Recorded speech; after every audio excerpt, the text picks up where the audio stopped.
Dale, Francisco. Muy bien.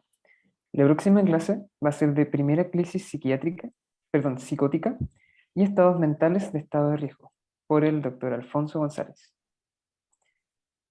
Entonces, el doctor Alfonso González es médico de la Pontificia Universidad Católica de Chile, especialista en psiquiatría de adultos de la U de Chile. Además, posee un magíster en epidemiología de la PUC y uno en intervención temprana en psicosis de la King College London. Actualmente se desempeña como jefe de seguimiento comunitario del programa de intervención temprana en psicosis en el Instituto Psiquiátrico Dr. José Horwitz B. Y como profesor asistente de la Facultad de Medicina de la Universidad de Finisterre. Entonces le damos la bienvenida, doctor Alfonso, y lo dejamos con la asistente. Hola a todos, muchas gracias por la invitación. Encuentro que la iniciativa está buenísima. Además veo que hay mucha gente conectada, lo cual de verdad que es una muy buena instancia para conversar de distintos temas. Yo fundamentalmente trabajo en psicosis, por lo tanto vamos a ir conversando y respondiendo todas las dudas, porque fundamentalmente una parte importante de la promoción y prevención tiene que ver con el conocimiento de qué es lo que sabemos hasta ahora de la psicosis, así que vamos a hacer algunas pinceladas de eso. ¿Puedo compartir pantalla, cierto? Sí, está habilitado. Sí. Ya, súper.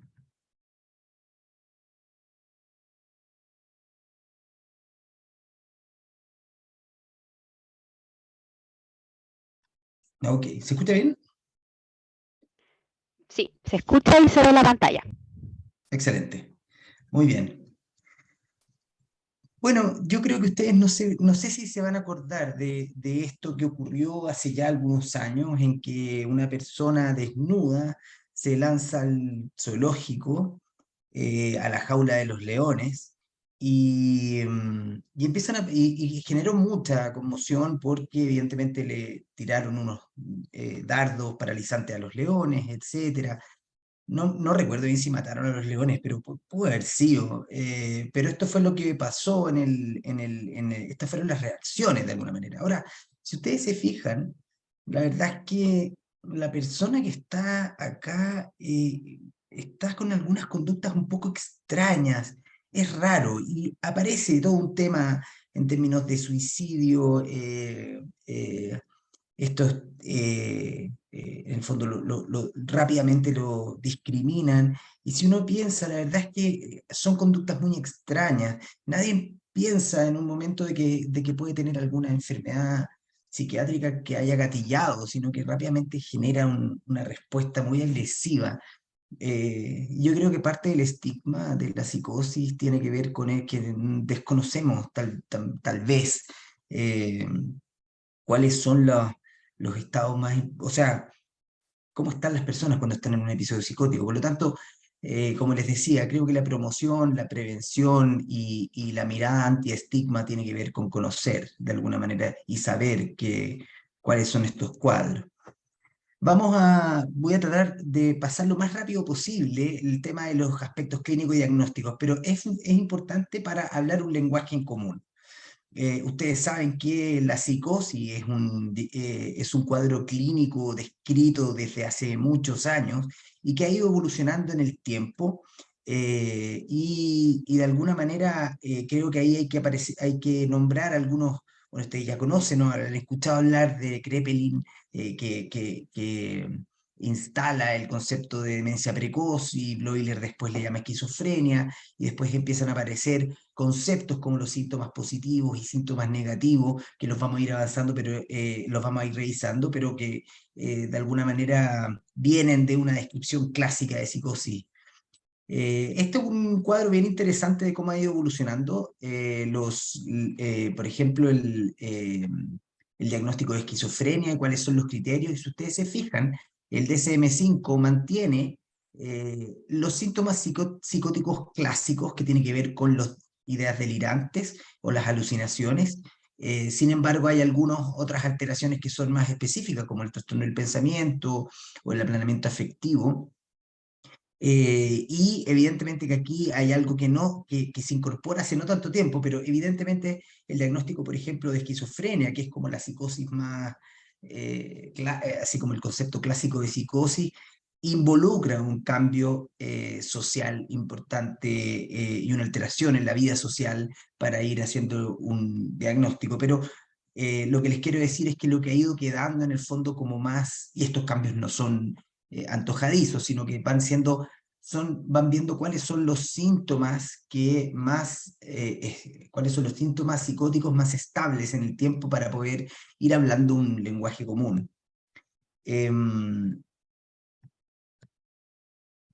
Si ustedes se fijan, el DSM-5 habla de la esquizofrenia como 2 o más de estos síntomas psicóticos, de los cuales tenemos los síntomas positivos, como los delirios, las ideas delirantes, que son ideas falsas, donde se pierde el juicio de la realidad.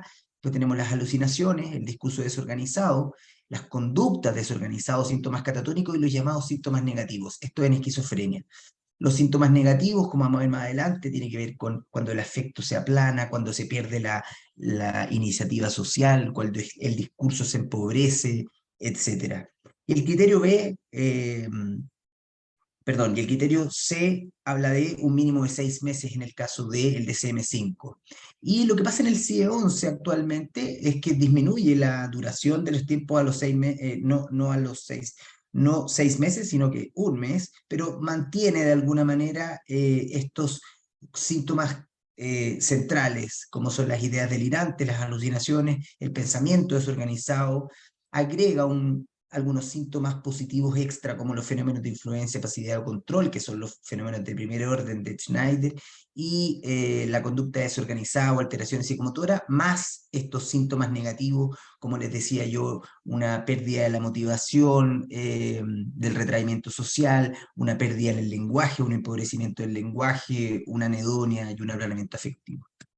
Sin embargo, el DCM, cuando es menos de 6 meses, le llama trastorno esquizofreniforme. Cuando es menos de 6 meses, poniendo de alguna manera el énfasis en que hay que observar los cuadros psicóticos.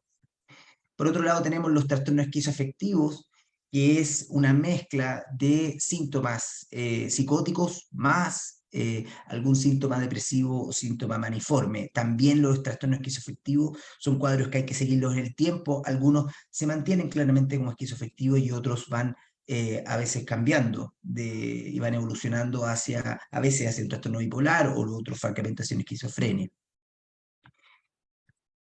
Por otro lado, tenemos el trastorno delirante, que es fundamentalmente la presencia de un delirio, de una idea delirante, y que puede ser fundamentalmente, el DSM define lo más frecuente, como es el tipo persecutorio, esta es la antigua paranoia, o erotomaníaco, donde hay la idea de que alguna persona puede estar enamorado de la persona que tiene el trastorno delirante, o ideas de grandiosidad, o de celos, o de tipo somático, pero fundamentalmente es la idea delirante lo que predomina. En el CIE-11 la verdad es que se mantiene el mismo concepto, fundamentalmente en que hay lo predominante tiene que ver con el delirio, y lo otro es que en ciertas ocasiones, aquí dice que las personas pueden tener un cierto desarrollo vital y tener un trastorno delirante, no sé, la esquizofrenia, que es mucho más, que el cuadro es mucho más pervasivo en distintas áreas de la vida. Y después tenemos los episodios psicóticos breves. El DSM-5 le llama un trastorno psicótico breve, fíjense que es delirios, alucinaciones, el discurso se desorganiza o catatonía, pero brevemente, en menos de un mes, o durante un mes con una remisión total. Y en el CIE-11 se llama un trastorno psicótico agudo transitorio, y los síntomas no exceden los 3 meses. Pero lo que quiero hacer notar acá es que si ustedes se fijan, el criterio A son los síntomas, no están los síntomas negativos, que al parecer es bastante más frecuente en la esquizofrenia, pero se mantienen los síntomas positivos, al igual que en la esquizofrenia. Por lo tanto, lo que quiero decir es que la psicosis o el episodio psicótico puede si su inicio es muy brusco, pueden aparecer síntomas de esquizofrenia, y si remite, la verdad es que se transforma más bien en un episodio psicótico breve. Por lo tanto, la psicosis puede manifestarse de múltiples formas. La catatonía en el DSM-5 se deja como un cuadro aparte, fundamentalmente porque es muy, muy importante descartar distintas causas de catatonía, no solamente la esquizofrenia, sino que cuadros depresivos, y como dice el CIE-11, la catatonía puede ocurrir en el contexto de un trastorno mental, pero también puede desarrollarse en otros cuadros, por ejemplo, en una psicosis inducida por sustancias o en alteraciones médicas. Por lo tanto, generalmente la catatonía actualmente debe tener un estudio médico importante. Fíjense que el DSM-5 y el CIE-11 sacan el trastorno esquizotípico de los trastornos de personalidad y lo ponen dentro de los trastornos psicóticos, fundamentalmente porque el trastorno esquizotípico es un patrón de conducta de ciertas deficiencias sociales e interpersonales, donde aparecen ciertas distorsiones cognitivas o perceptivas, o un comportamiento excéntrico en distintos contextos. Pueden aparecer ciertas ideas de referencia, pero no aparece un delirio, sino que sí, parece que me observan, yo me siento observado a veces, pero eso no avanza, no avanza hacia un cuadro delirante. Hay ciertas creencias o pensamientos mágicos o experiencias perceptivas inhabituales, pero esto que estoy diciendo es, de alguna manera, un comportamiento de este grupo de pacientes, y el CIE-11 también lo hace así, lo ponen ahora en los trastornos psicóticos fundamentalmente porque es un factor de riesgo de desarrollar un cuadro psicótico más complejo. Por otro lado, y esto me parece importante, otros trastornos del espectro, más bien trastornos psicóticos, que están descritos fundamentalmente en el DSM-5, personas que tienen alucinaciones auditivas persistentes. A veces lo vemos, por ejemplo, en pacientes que han tenido consumo de sustancias de manera crónica. Delirios con episodios importantes en el estado de ánimo superpuestos, que ahí está la duda del trastorno esquizoafectivo, pero fundamentalmente les quería nombrar acá el síndrome de psicosis atenuado, que si ustedes se fijan, son síntomas parecidos a síntomas psicóticos, pero por debajo del umbral. Ya pueden pensar que son en el fondo personas que tienen algún síntoma o alguna experiencia, síntomas psicóticos, pero que son leves, que no alcanzan a tener, no cruzan como un umbral de intensidad para que uno diga, mira, esto es una psicosis clara. El síndrome de psicosis atenuado es lo que vamos a ver más adelante, lo que se ha incorporado en el DSM-5 como grupos de alto riesgo de desarrollar un episodio psicótico. Y evidentemente siempre tenemos que recordar de que la psicosis es un síndrome y puede deberse a una afección médica o a consumo de sustancias o medicamentos. Los síntomas positivos los tenemos bastante claros en términos de la psicosis: alucinaciones, delirios, comportamientos desorganizados, pensamientos desorganizados. Sin embargo, en la esquizofrenia fundamentalmente está este grupo de síntomas negativos, que la verdad es que tiene un impacto en la recuperación funcional muy importante. Cuando hay mucho predominio de síntomas negativos, la verdad es que nos cuesta harto que los pacientes vuelvan a un estado de recuperación.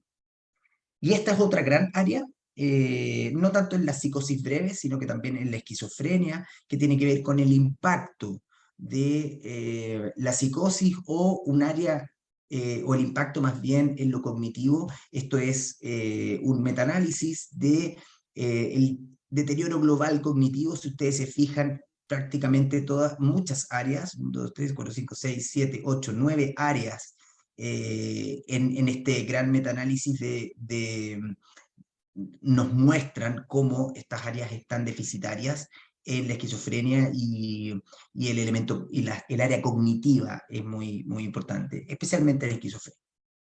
Ahora, esto es del DSM-5, y quiero ir aproximándome hacia es una escala en que de síntomas psicóticos, desde 0 a 4, de las áreas psicóticas, entre comillas, que pueden aparecer en distintos cuadros psicóticos. Aquí tenemos los síntomas positivos: alucinaciones, delirios, pensamiento desorganizado, alteraciones psicomotoras. Pero es muy importante que los síntomas afectivos, lo cognitivo y los síntomas negativos son las otras áreas de evaluación. Esto nos sirve mucho en esquizofrenia. Sin embargo, por ejemplo, en otras psicosis, no tanto en las breves, pero en otras psicosis existen áreas, estas son las principales áreas sintomáticas a evaluar actualmente. ¿Preguntas, dudas hasta aquí?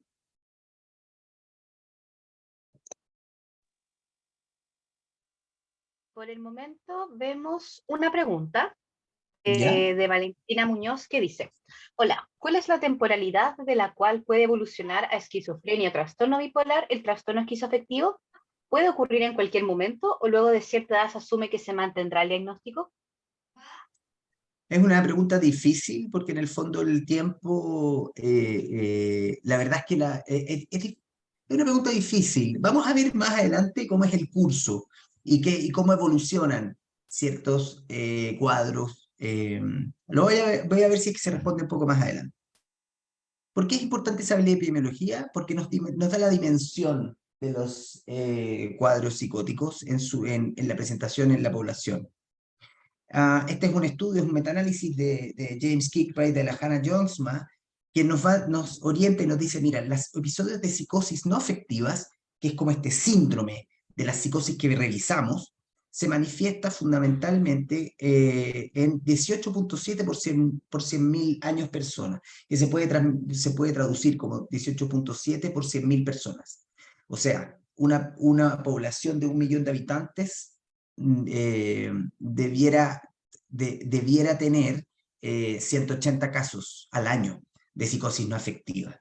Ahora, evidentemente hay una variación importante en la incidencia, estos son los casos 9 por año, pero si ustedes se fijan, en azul están los hombres, rojo las mujeres, claramente, y aquí ya empezamos a hablar de los factores de riesgo, la psicosis entre los 18 y 18 y 35 es donde aparecen la mayor cantidad de psicosis no afectivas, especialmente en hombres, y si ustedes se fijan en la línea roja, hacia el final aparece los episodios de psicosis no afectiva, o los primeros episodios de psicosis no afectiva bajan mucho en hombres, y hay un segundo pic en mujeres que es bastante clásico. Por lo tanto, las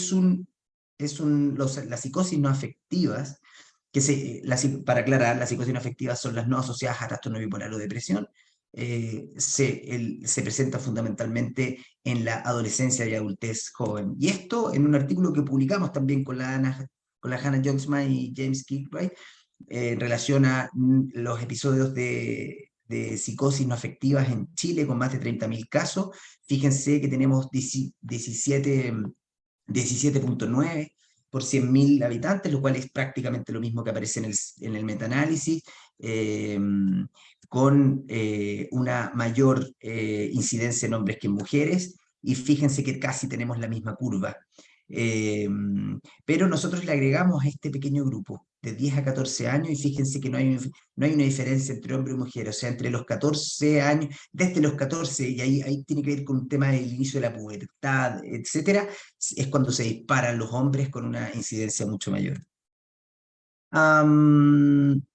En relación a hombre-mujer, sí, la incidencia es un poco mayor en hombres que en mujeres, no es o sea, es entre 1.4 es a 1, es mayor en hombres que en mujeres, sin duda. Y bueno, los primeros episodios de psicosis, y aquí esta es una cohorte sueca, que ustedes saben que los suecos tienen una población casi cautiva, la población sueca migra poco, porque es un país muy desarrollado, muy estable, se mantienen y son evaluados con múltiples seguimientos, se hace un seguimiento de por vida, en el fondo, de todas las intervenciones de salud, etc. Por lo tanto, imagínense que estos son los nacimientos desde el 73 al 78, con 600.000 personas que los siguieron en el tiempo, y ¿cuántos de estos hicieron un primer episodio psicótico? 2.819. ¿Y cómo se distribuyeron? ¿Cómo se distribuyó? Episodios psicóticos transitorios breves, un tercio, eran breves en general. La esquizofrenia y lo esquizoafectivo un 16%, trastornos bipolares, estos ya son psicosis afectivas, el trastorno delirante muy poco, en el fondo claramente es menor, y otra psicosis el 15%. Esto es lo que ocurre, uy, parece que algo pasó con la... Ah, no, ahí está. Esto es lo que ocurre en el Reino Unido, también otro estudio de James Kirkbride, por 100.000 años persona desde el año 50 al año 2009. Y si ustedes se fijan, de la psicosis no afectiva, de la psicosis, la psicosis no afectiva, perdón, un 23 por 100.000 años persona, está en rojo esquizofrenia, en amarillo las psicosis afectivas, y acá los trastornos bipolares con un 3,7, las psicosis depresivas y las psicosis inducidas por sustancias.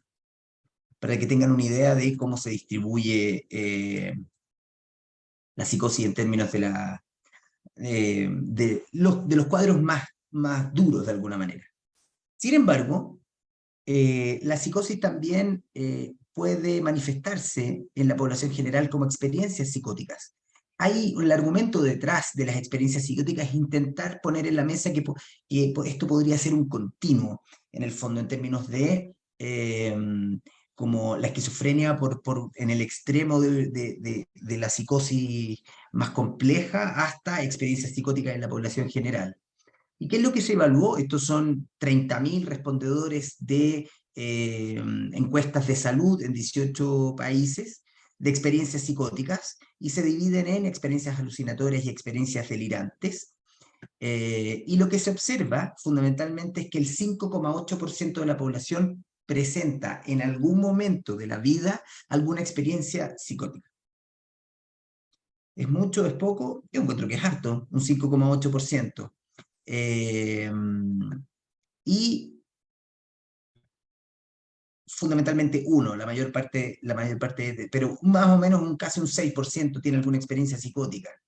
Pero lo interesante es ver a qué están asociadas las experiencias psicóticas o cuál es el riesgo. Y este estudio nos muestra a qué las experiencias psicóticas, si son un factor de riesgo o no. Y fíjense que lo que aparece acá es el riesgo de las personas que han tenido un episodio, una experiencia psicótica, y cómo se asocia con otras enfermedades.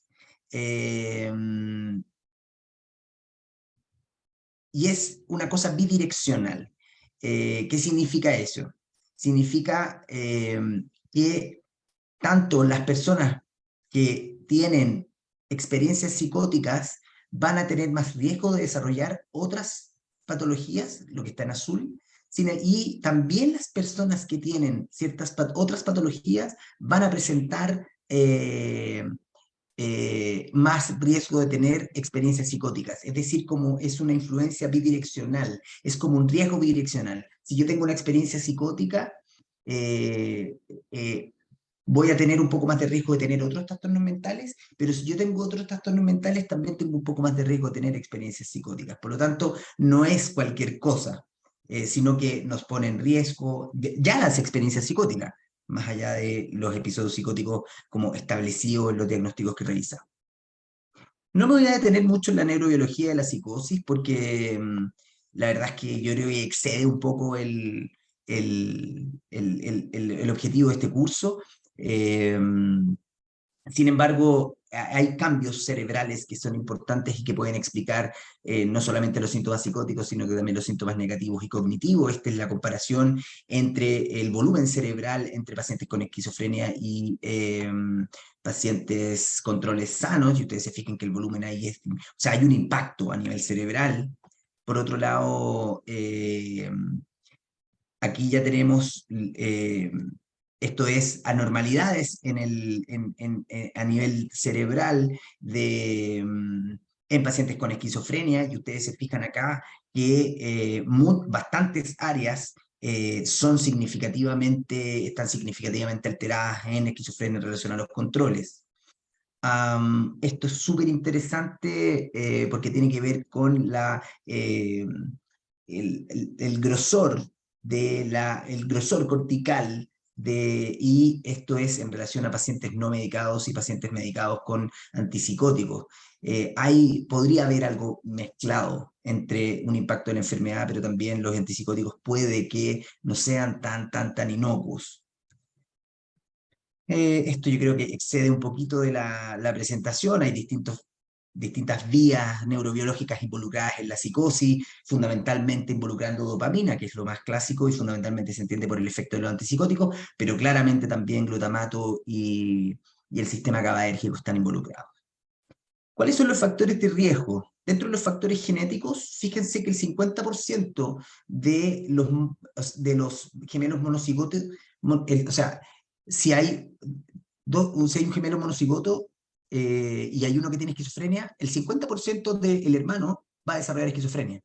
Uno dice, bueno, ahí se comparte prácticamente, se comparte toda la genética, pero el riesgo es solamente un 50%. Por lo tanto, obviamente que ya nos empieza a aparecer las otras variables asociadas.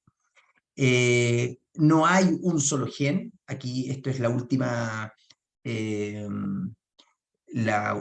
los GWAS o los genes o los polimorfismos asociados a esquizofrenia, ya tenemos identificado prácticamente 270, en que hay una diferencia entre hay una mayor frecuencia de un polimorfismo en pacientes con esquizofrenia que en sanos. Lo interesante es que estos polimorfismos están fundamentalmente asociados a áreas cerebrales, y lo que está muy actualmente, hay mucha investigación, tiene que ver con este riesgo, Polygenic Risk Score, que es un riesgo en términos de entre más polimorfismos asociados a esquizofrenia tengas, mayor es el riesgo. Fíjense que acá lo que se va es aumentando el riesgo en distintas muestras, va aumentando el riesgo, en el eje Y está el odds ratio, y fíjense que entre más, si tú tienes por decirlo de alguna manera, estos son la cantidad de genes, déjenme marcarles acá porque si no, pues está aquí.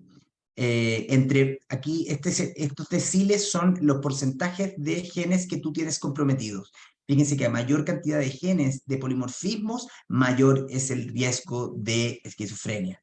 Por lo tanto, sin embargo, el riesgo sigue siendo bajo. La genética está explicando solamente no más del 20% de la varianza. Pero me parece que es importante.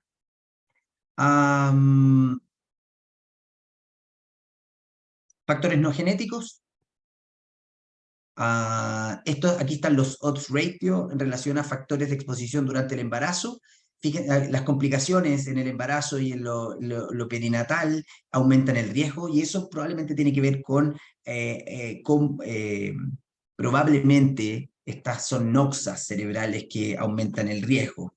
Sin embargo, factores de exposición durante el desarrollo, fíjense, el presentar un estado de alto riesgo da casi 9 veces más riesgo. O sea, si tú tienes un estado de alto riesgo de psicosis, tienes un riesgo 10 veces en relación a la población general de presentar una psicosis. Por lo tanto, el estar en un estado de alto riesgo es de más riesgo. El problema es que no sabemos cuántos de ellos van a hacer la transición. La urbanicidad, les digo al tiro que es algo que está en los países desarrollados. La urbanicidad ha sido un factor que se ha asociado. Sin embargo, en los países de bajos y medianos ingresos, la urbanicidad tiende a desaparecer como factor de riesgo. Las etnicidades y las minorías étnicas, más allá de la segunda generación, también aumenta el riesgo. Esta información viene fundamentalmente de Reino Unido, y fíjense acá, el trauma en la niñez aumenta 2 veces el riesgo de desarrollar psicosis, así como la vulnerabilidad social, y también algunas infecciones, y un CI premórbido también estaría dentro de los factores de exposición durante el desarrollo que no son genéticos. Algo que es muy que actualmente está muy en boga, tiene que ver con la cannabis. Este es un estudio de la Marta Di Forti, en que siguieron, es un estudio del EUJ, que en el fondo es la interacción gen-ambiente en Europa para ver factores de riesgo de psicosis.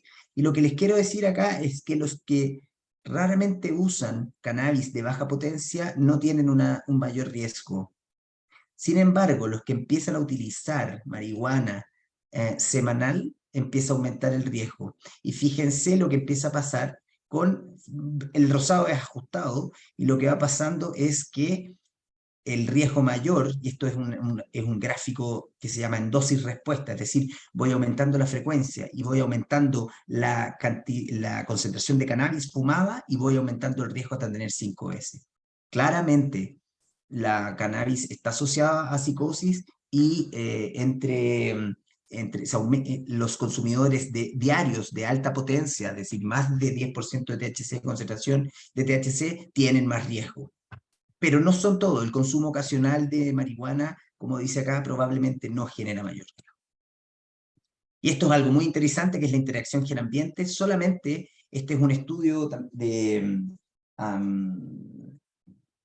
este es un estudio europeo en que se van a asociar, aquí está el PRS, es el Polygenic Risk Score, que de alguna manera está poniendo lo genético, y va poniendo distintos factores ambientales de riesgo.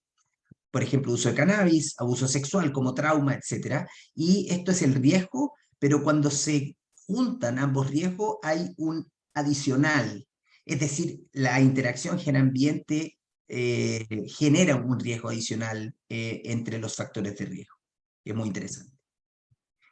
¿Preguntas? ¿Dudas hasta acá? No sé si voy muy rápido, es harta información. Va súper bien.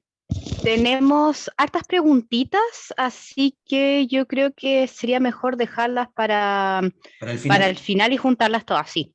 Ok, sigamos entonces. Entonces, en resumen, tenemos cuadros sabemos de qué estamos hablando, de los síntomas psicóticos, tenemos trastornos psicóticos, revisamos trastornos psicóticos que pueden ser más complejos, como la esquizofrenia, tenemos un cuadro complejo también, que es lo esquizoafectivo, y que el seguimiento es muy importante, y tenemos otros cuadros psicóticos más breves, pero también tenemos experiencias psicóticas, los cuales nos entrega más riesgo, tanto de presentación. ¿Estamos? Estamos. Ok, bien. Bueno, con respecto al curso y al pronóstico, solamente volver a repetir que estas son las enfermedades que tienen mayor años vividos con discapacidad en el mundo, y fíjense que en rojo están las patologías de salud mental, y esquizofrenia, a pesar de ser poco prevalente, tiene al alto impacto en años vividos por discapacidad, pero evidentemente que salud mental es uno de los objetivos de salud actuales y a futuro también, así lo demuestran los programas en salud mental según la OMS. Pero volviendo así como a la esquizofrenia, como la psicosis más compleja, es la 11ª. Y fíjense que además acá está un metaanálisis de el, el ratio estandarizado para la mortalidad, y fíjense que la esquizofrenia en el tiempo se ha mantenido con alrededor de 2 veces más riesgo que la población general de morir. Por lo tanto, y esto se debe a múltiples causas, sin embargo, el pronóstico es complejo. Esto es en esquizofrenia, que es una de las psicosis más complejas. Por eso, hace bastante tiempo ya, yo diría que hace 30 años, que empezó un movimiento de lo que se llama la intervención temprana en psicosis para intentar cambiar el curso de la enfermedad. Aquí estamos esto es parte del equipo de intervención temprana en psicosis del Hospital Psiquiátrico, el doctor Gallardo y la psicóloga Carmen Paz Castañeda, con el mismísimo Max Birchwood, que plantea el concepto del periodo crítico, que fundamentalmente en los primeros 5 años del episodio psicótico, como se manifiesta en esta diapositiva. Si ustedes se fijan acá, no. Si ustedes se fijan aquí, Si ustedes se fijan acá, él habla de este periodo crítico que se dibuja acá en esta como sub y baja en términos de luego el primer episodio psicótico, los primeros años hay mucha recaída, hay mucho consumo de sustancias, etcétera. Y aquí es el periodo crítico porque luego de eso hay una especie de plató más estable. Sin embargo, este es el periodo donde hay que intervenir lo más precozmente posible porque cada crisis, cada descompensación, cada recaída va afectando en múltiples áreas a los individuos. Por lo tanto, este es el periodo crítico y hubo un grupo de un movimiento liderado por la gente de Australia, especialmente Patrick McGorry en Australia y la gente de Reino Unido y los países escandinavos a generar de alguna manera empujar el concepto de que entre antes se intervenga o entre antes logremos pesquisar los síntomas psicóticos, vamos a prevenir de alguna manera y vamos a mejorar el outcome. Esta diapositiva nos dice que hay un grupo de pacientes que va cuando desarrolla el cuadro psicótico puede andar bastante bien en el tiempo, como son estos verdes, o relativamente bien, y hay algunos que claramente van a andar y van a ser más resistentes al tratamiento. Esto es como un resumen de alguna manera de qué es lo que ocurre. Y lo que ocurre fundamentalmente es que en este último metaanálisis guiado por el equipo de Fusar-Poli, que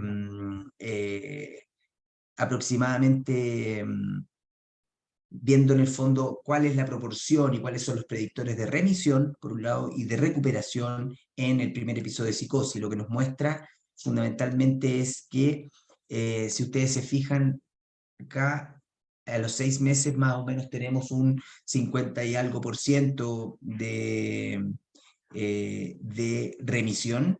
Sin embargo, y eso se mantiene aproximadamente en el tiempo, un 54% es el resumen, que logra la remisión sintomática, es decir, disminuye los síntomas. Lo cual es, mira, podemos ser optimistas o no tan optimistas, pero sin embargo un 32% logra la remisión más que es la recuperación, que es la remisión sintomática, más la reinserción social, educacional o vocacional, o logros vocacionales. Por lo tanto, es una enfermedad que es compleja. Los episodios de psicosis en el tiempo tienden a presentar recaídas, y por eso son cuadros que hay que seguir, las intervenciones psicosociales son muy importantes, hay que prevenir las recaídas, el consumo, etcétera, etcétera. Pero son cuadros complejos y entre antes podamos intervenir, mejor. Entre antes podamos reconocer los síntomas precoces o iniciales, mejor, porque tendría que cambiar el curso o ir aumentando fundamentalmente este 32% de recuperación. El diagnóstico diferencial, esto lo voy a pasar rápido, fundamentalmente tiene que ver con todas las causas médicas, pero y para ir ya terminando la última parte, bueno, ¿qué pasa con las intervenciones? Las intervenciones, lo que les quiero nombrar fundamentalmente es que los servicios de intervención temprana en psicosis, que son servicios anti-estigma, insertos en la comunidad, donde hay mucha educación a la comunidad en relación a los síntomas precoces de psicosis, tienden a tener mejores outcomes que los tratamientos habituales. Es un metaanálisis de Christophe Correll en Estados Unidos, de 10 estudios randomizados controlados con 2.000 pacientes con el primer episodio, y acá en el fondo los pacientes que estaban en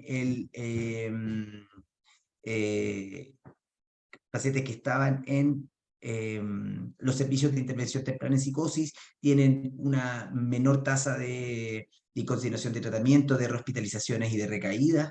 Por otro lado, tienen menos síntomas, severidad de síntomas en las distintas áreas y andan un poquito mejor en la funcionalidad global.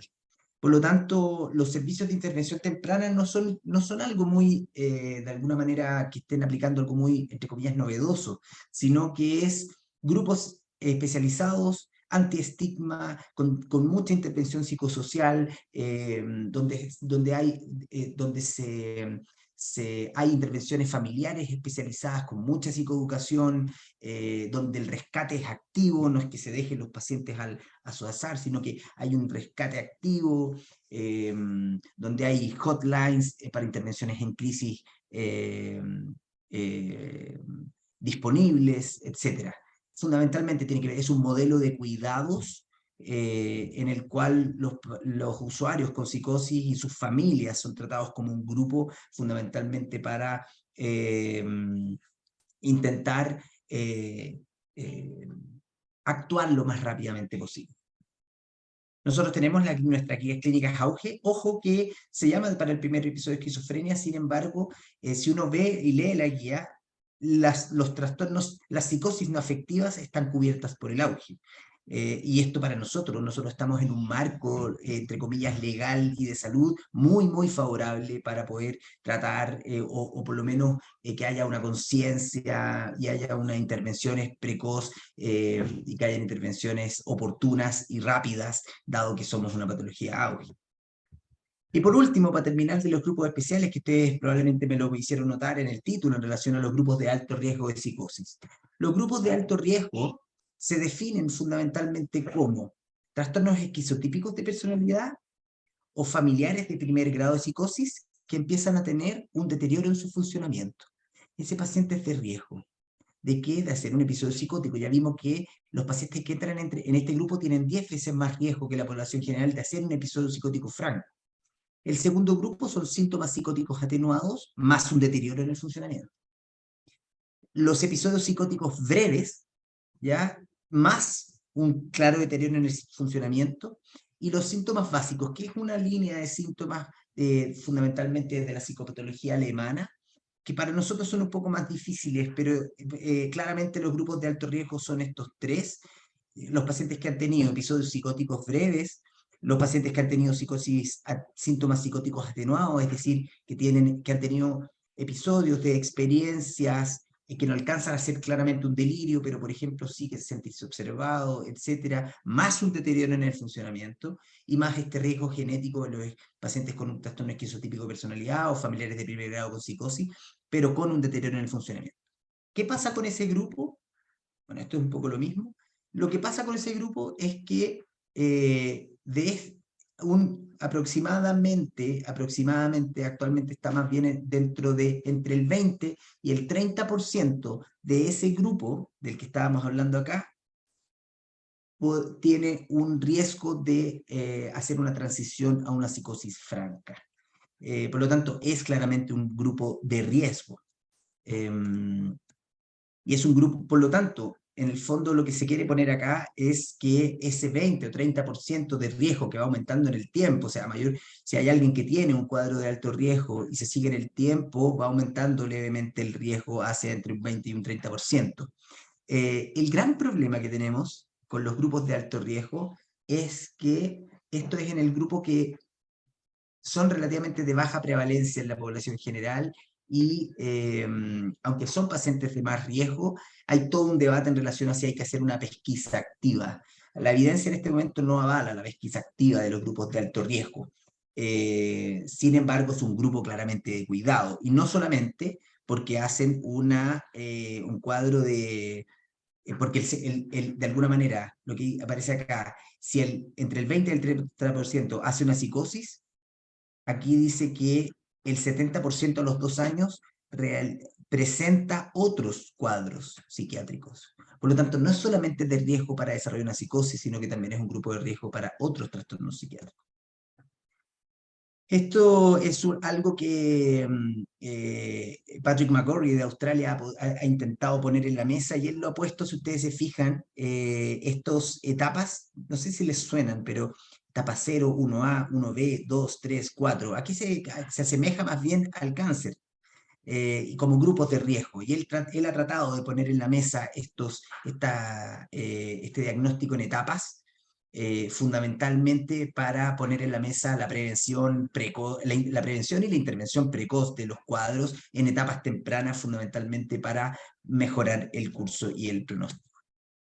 Este es nuestro programa de intervención temprana en psicosis del Instituto Psiquiátrico, que nosotros tenemos una parte comunitaria que es la comunitaria en términos de ambulatorio, y tenemos una unidad especializada que solamente hospitaliza pacientes jóvenes con un primer episodio, y nosotros de alguna manera hemos ido desarrollándonos bajo los principios de los servicios de intervención temprana en psicosis, fundamentalmente en una mirada anti-estigma, incorporando a los usuarios en nuestras políticas,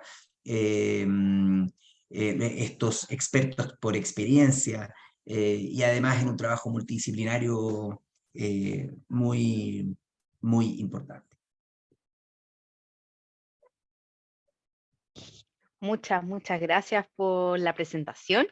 Em, También sobre todo por la introducción, dado que en este contexto del curso que tenemos una población como muy diversa, tenemos de distintos años, algunos recién egresados, otros de primer año, segundo inclusive, así que este énfasis introductorio también se agradece bastante.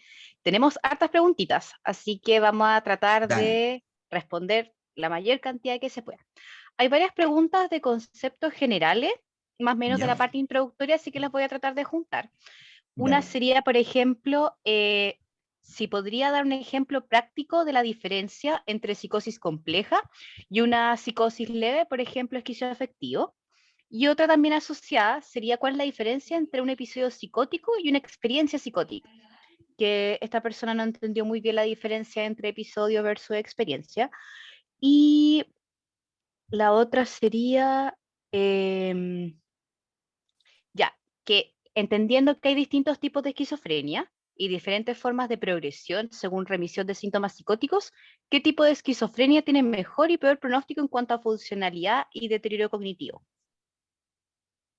Ok, vamos por parte. Ujú. Entiendo que esto es muy condensado porque es mucha información en poco tiempo, pero bueno, la idea era poder aprovecharlo al máximo. Eh, Psicosis compleja, me refiero a que la esquizofrenia es una enfermedad, como ustedes vieron, que y tiene, a ver, en términos generales, un tercio de los pacientes con esquizofrenia tiene una muy buena evolución. Muy buena, estoy hablando de muy buena, que puede estudiar, que puede... Un tercio. Hay un tercio, el otro tercio tiene un curso más complejo, que le cuesta más reinsertarse, que puede andar bien sintomáticamente, pero hay un predominio de estos síntomas negativos, en que el paciente está como más apagado, o de estos síntomas cognitivos. Y ahí tenemos un tercio, por decirlo en términos gruesos, aproximadamente un 20%, que son resistentes a tratamiento, que es el grupo durísimo. Eso es en esquizofrenia. Aquí le llamo yo psicosis compleja, fundamentalmente la esquizofrenia, que en el fondo es la presencia de síntomas psicóticos más generalmente un deterioro en la funcionalidad, con, a- un- en una proporción importante, con algunos síntomas negativos y síntomas cognitivos. A eso me refiero, y que en el fondo es un cuadro, es una enfermedad que es como la diabetes. Es decir, se diagnostica la esquizofrenia, y los pacientes pueden estar libres de psicosis, eh, pero pueden tener recaídas en el tiempo. Eh, Eso es en relación a y en la psicosis menos compleja, y el ejemplo del trastorno esquizoafectivo. El trastorno esquizoafectivo yo diría que es una psicosis compleja. Cuando yo hablo de psicosis, entre comillas, menos complejas, las hablo como de estos episodios psicóticos breves, por ejemplo. Que es un episodio Ujú. psicótico de un mes que puede tener todos los síntomas de una esquizofrenia, pero al mes hay una evolución, remiten los síntomas y el paciente prácticamente retoma su funcionalidad previa. ¿Ya? Esos cuadros psicóticos más breves son cuadros, entre comillas, que podrían ser, entre comillas, menos complejos. Eh, Eso. Con respecto a algún ejemplo de las experiencias psicóticas. Ujú.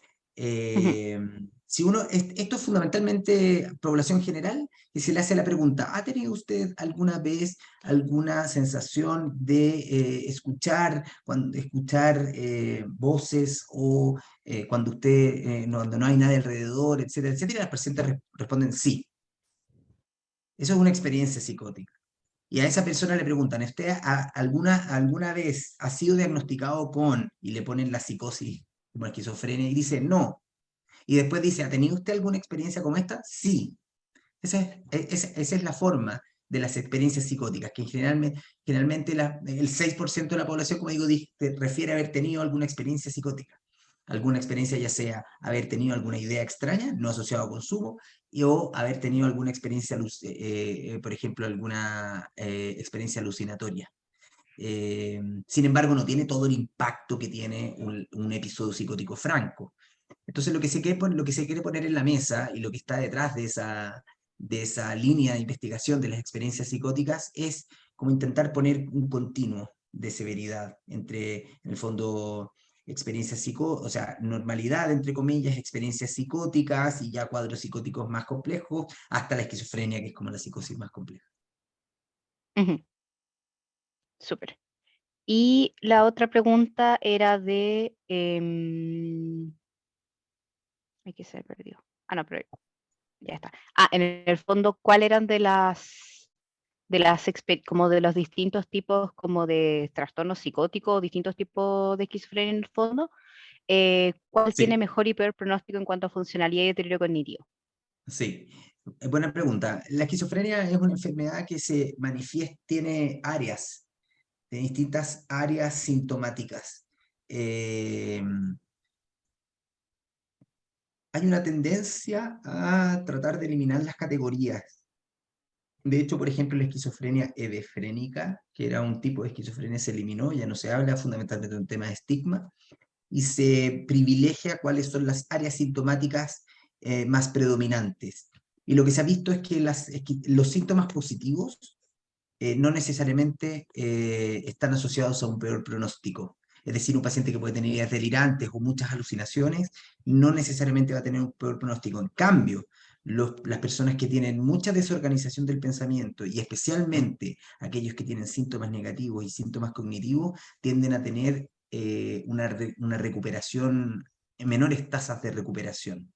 Por lo tanto, en términos pronósticos, la esquizofrenia en que tiene comprometida las áreas cognitivas y los síntomas negativos y la desorganización del pensamiento tienden a tener un peor pronóstico.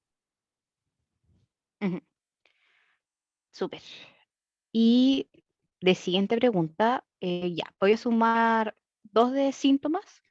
Una Ya. es, hay unas características que orienta a cuadros conversivos de psicosis y de la mano, Mm. ¿cómo puedo diferenciar entre síntomas negativos y síntomas depresivos? Ambas tienen que ver con distinciones, diagnósticos diferenciales. Qué buenas las dos preguntas. ¿Me puedes repetir la primera? Porque como que se entrecortó. Ya, hay algunas características de lo que relata el paciente que Ujú. orienta cuadros conversivos de psicosis. Mm, compleja pregunta. Am, mm, es complejo. Yo tendría a pensar más bien de que mm, los síntomas psicóticos igual son un síndrome, es decir, pueden estar en distintos cuadros. No es fácil distinguir, por ejemplo, una persona que tiene un trastorno de personalidad, por ejemplo, y que pueda tener síntomas psicóticos en algún momento. Ahí yo creo que no hay que enredarse. Y cuando aparece un síntoma psicótico, ya a uno le parece que puede venir desde algo más emocional o etcétera, la verdad es que se pesquisa el síntoma psicótico. Pero eso no significa que tenga una esquizofrenia, sino que hay un síntoma psicótico, pero probablemente está asociado a un cuadro eh, que a la base hay otro tipo de descompensación. Yo creo que le da gravedad a esa descompensación. Si tengo un trastorno de personalidad que hace, por ejemplo, cuadros psicóticos, es un cuadro más complejo. Yo diría, nosotros somos más bien de la idea de pesquisar el síntoma. Lo otro, y eso me va a ayudar eh, en darle severidad a un cuadro, como les decía. Y lo Ujú. otro tiene que ver con, am,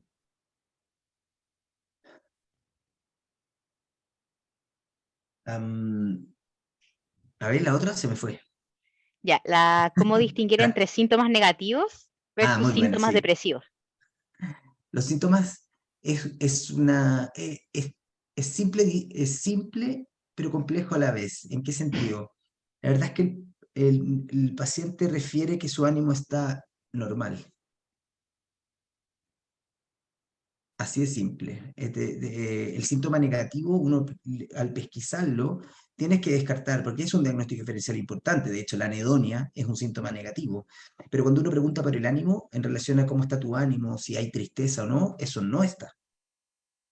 En cambio, sí está, no, pero no tengo ganas, no, como que nada me entusiasma, nada me hace sentir placer, o etcétera. Está como hay algo que está como apagado.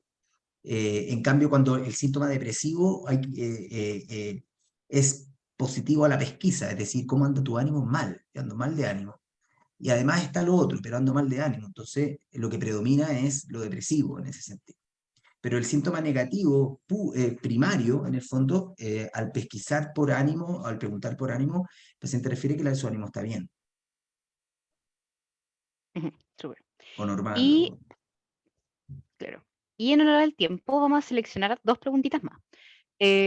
Una dice así, de León Cohen. Doctor, ¿existe algún registro que revise la experiencia chilena de cuántos pacientes que ingresan a urgencia bajo el diagnóstico de psicosis, entre paréntesis, en sus distintas formas de representarse, cierra paréntesis, tiene un seguimiento adecuado? ¿Hay algún tiempo promedio entre la solicitud de una interconsulta de psiquiatría para intervenir a un paciente que cursa con una primopsicosis y que esta interconsulta se haga efectiva? Wow. Pregunta compleja porque evidentemente la respuesta es depende de dónde, si estamos hablando del sistema público o no. Y dentro del sistema público tenemos áreas que están de alguna manera, que tienen un funcionamiento más expedito que otras. Y sin embargo, y aquí, por ejemplo, en Reino Unido, se estableció como un objetivo de salud de que en Reino Unido hay servicios de intervención temprana en psicosis específicos en la comunidad para primeros episodios de psicosis. Y ellos establecieron, por ejemplo, una norma o un objetivo de salud, un indicador de salud, que es que ese paciente tiene que ser visto en las siguientes 2 semanas por un servicio de intervención temprana en psicosis, si es que en alguna parte le hicieron un diagnóstico de psicosis. Por lo tanto, y ese es un estándar alto. Uno dice, ¿quién cumple ese estándar acá en Chile? Bueno, es difícil, porque si yo en una urgencia diagnostico una psicosis, probablemente y lo derivo a un COSAM, ese COSAM es muy poco probable que lo vea dentro de las primeras 2 semanas, pero no tengo el número exacto, así como cuánto es el tiempo de atención luego de una derivación. La respuesta es depende de los servicios, depende de los centros comunitarios, depende de distintos factores. Lo que sí creemos es que, de que cuando hay un cuadro de psicosis es lo suficientemente severo como para intentar hacer una derivación asistida y tratar de contactarse con los otros centros para hacer un seguimiento. Ujú. Y asociándolo como dentro de lo mismo, a otra pregunta que sale por ahí. ¿Qué herramientas se tiene en el sistema público para intervenir en pacientes o en grupos de pacientes que caen dentro de los criterios de grupo de riesgo para psicosis? ¿Qué habría actualmente disponible? Qué buena pregunta. Am, en el mundo, los grupos de alto riesgo requieren fundamentalmente de un seguimiento. Esa es la intervención que se propone, que no es menor. Fundamentalmente se echó pie atrás al inicio de antipsicóticos en pacientes de ultra alto riesgo, fundamentalmente porque hay muchos falsos positivos, entre comillas. O sea, igual hay un 70% que nunca va a ser una psicosis y se va a exponer a un antipsicótico que tiene efectos adversos. Por lo tanto, el consenso fundamentalmente es seguimiento. Y es un seguimiento estricto, fundamentalmente, como les decía, para los síntomas no psicóticos. Vimos que tenían un 70% de ellos tiene síntomas ansiosos, depresivos, de consumo de sustancias, por lo tanto se engloba dentro de un seguimiento de salud mental. Y en el caso de los pacientes que hagan una psicosis, lo que se intenta hacer es como los equipos ya conocen a esa persona y a su familia, se hace psicoeducación, etcétera, si el paciente llega a presentar una psicosis, ya hay un equipo, ya hay un conocimiento, ya hay una psicoeducación, hay un menor tiempo de psicosis no tratada, que se llama, que es el tiempo de psicosis en que no se inicia un tratamiento. eh, ese es el estándar, ¿sí? Ahora, en Chile hay un grupo de la clínica psiquiátrica que tiene un grupo que trabaja en un alto riesgo. Sin embargo, que yo sepa, no hay ningún otro grupo que trabaje específicamente con este grupo. Sin embargo, probablemente en los consultorios hay una proporción importante de grupos de alto riesgo, y que los médicos generales van a tener que pesquisar.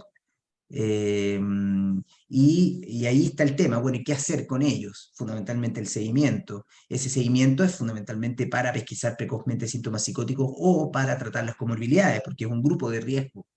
Eh, y las intervenciones son más bien psicosociales, de acompañamiento, etcétera. En Chile no tenemos, o sea, no tenemos tampoco equipos de intervención para primeros episodios, en el fondo.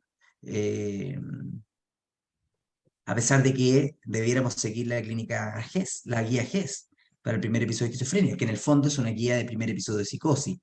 Pero es complejo, ¿no? Hay algunos grupos que estamos en el fondo insertos en distintas partes, pero no es algo que esté generalizado. Es bastante caro también instalar servicios de primeros episodios de psicosis o de intervención temprana en psicosis, ambulatorios independientes. Es algo que es bastante caro. Nosotros probablemente no vamos a implementar un modelo así. Yo creo que no vamos a implementar un modelo así, porque no tenemos los recursos para hacerlo. Entonces ahí tenemos que el desafío nuestro es ver, bueno, cómo en nuestra red vamos entregando insumos, material, educación continua entre grupos, de cosas de ir haciendo una intervención lo más integral posible, centrada en el paciente, anti-estigma, con una serie de con antipsicóticos en las menores dosis posible, etcétera, etcétera, con psicoeducación familiar, etcétera. Nosotros creemos que es una intervención específica, y los grupos, dado que es GES, debieran tener alguna capacitación específica también en el manejo de este grupo de jóvenes. Súper. Y en honor al tiempo, vamos a dar por finalizar esta sesión. Muchas gracias, doctor, por asistir, sobre todo por la clase, y le pedimos disculpas por las dificultades técnicas que hubo entre medio, pero esperemos que haya sido para todos y todas súper provechosa esta instancia, y se lo agradecemos demasiado. Qué bueno, muchas gracias por la invitación. De nuevo, reforzarles la iniciativa, me parece extraordinaria, así que a disposición si es que puedo ayudar también en esto. De verdad que felicitaciones, una muy, muy, muy buena iniciativa. Que estén Muchísimas muy bien. gracias. Ya, chao.